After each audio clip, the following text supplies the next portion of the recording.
Okay, so we've got access, which is good. So we're going in now to treat the right side, which is also traditionally the more difficult side to get into. Now, I form my sidewinder simply in the cava. I don't always go into the atrium. So there we go.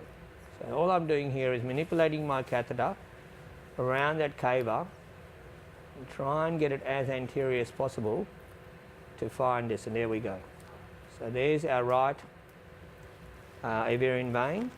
So it's a great angiogram because of venogram, if we can call it that, showing the reflux within the right Avarian vein plus its communication with the internal iliac system on that right side. And you can see how these arcuate veins of the uterus actually communicate with the contralateral side as well. So this is not a bad time to actually consider using some liquid sclerosants to embolize everything that's going on in the pelvis. The key here with all of these pelvic embolizations, yep, so can we have that STS please, is to use as much liquid or foam or whatever agent you like as opposed to coils deep in the pelvis, because you want to achieve a good level of sclerosis. So I treat these like little low flow AVMs. So I'm just now going slowly with, you can see some of that stuff that I'm injecting is going distally, which is what I want.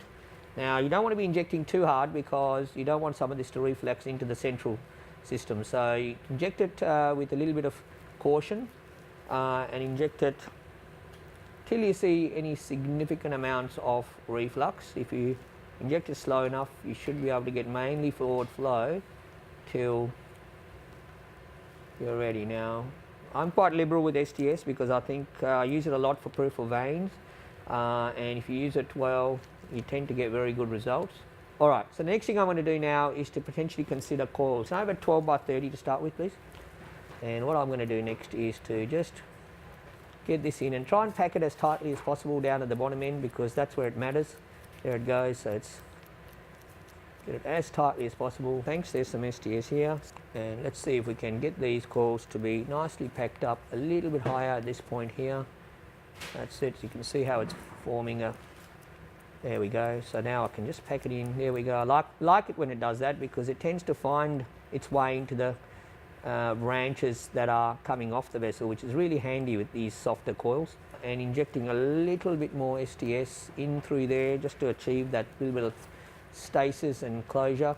We can maybe start coiling maybe around about here. There we go. So I'm just going to form that packing density quite tight around sort of the mid part of that vessel.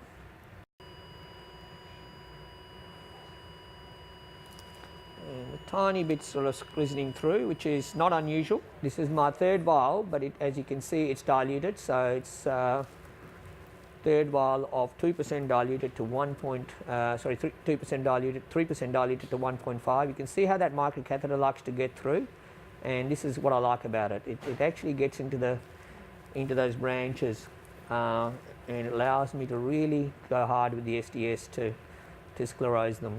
Now, the importance of this whole procedure of coiling and sclerosing is that we want to try and achieve an outcome for the patient. So I don't want to leave much to chance. I want to make sure that if I'm doing something, I'm going to do it well enough so that we can't sort of leave anything to opportunity saying we didn't quite do enough at the start. So that's why I tend to be quite aggressive and liberal, particularly in symptomatic patients who've had this sort of problem for years.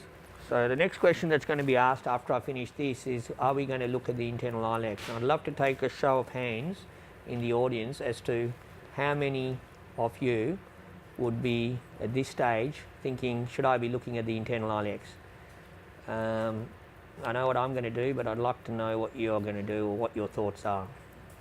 That tells me that despite injecting through a decent 5 French catheter, nothing seems to be going through. Not seeing any major collateralization or anything else that could result in this. So now it's not always easy to push a sim, as you know, into, but there we go, that looks like it's gone into an internal branch. There we go. Now some of you might be used to using balloon occlusion venography. Tried that for a while. The catheters we had were large catheters, involved putting it through 7 and 8 French sheaths. Got a bit impatient with that, so I tend to not use balloon occlusion.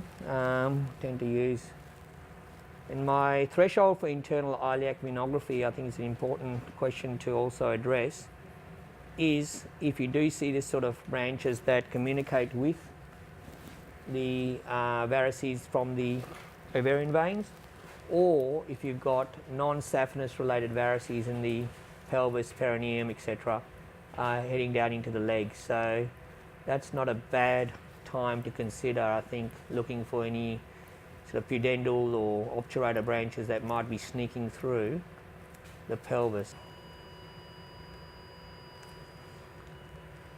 So you can see there's a little source there of veins refluxing down and across onto the other side. So that's one point.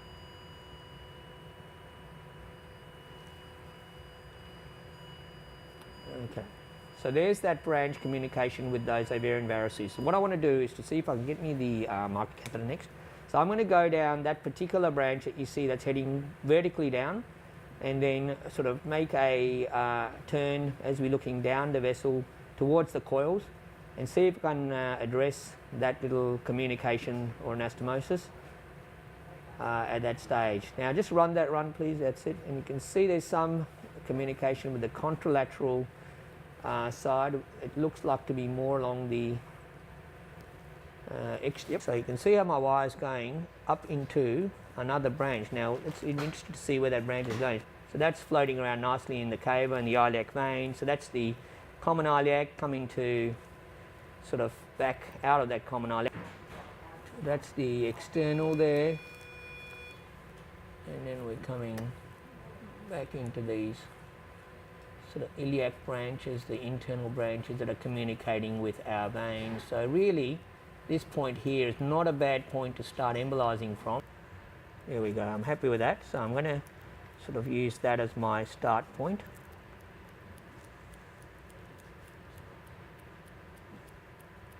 The only real other area that I wouldn't mind maybe considering doing some coiling on is that branch going contralaterally onto the other side. So if my wire and microcatheter flip into that, great. If it don't, I'm not that concerned. There we go. So we managed to somehow get it to flip in there. So now let's see if our microcatheter can follow to a degree. So we are going through. If we can get it to the maybe the midpoint of it without it all flopping out. There we go. It's nice. And it's going across nicely. Let's just see where this wire takes us. It's coming back nicely. So we're not going to be going too far away from where we want. So let's stop over there and this, and again, where will that take me? There you go.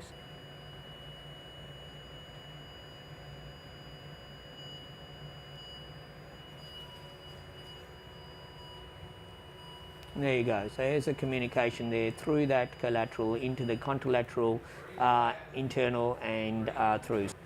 What I'd be really looking forward to hearing from Adelaide in another, hopefully we should have that information before the actual conference, because I do have a month or two to follow her up in and give you guys the outcome of her response, maybe through her own words, because we've heard her talk about it today, and I'd like to hear more from her herself as opposed to me trying to tell you what I've achieved. So it's really important, I think, hearing it from the patients as opposed to us who love doing the procedures but don't always know the outcome.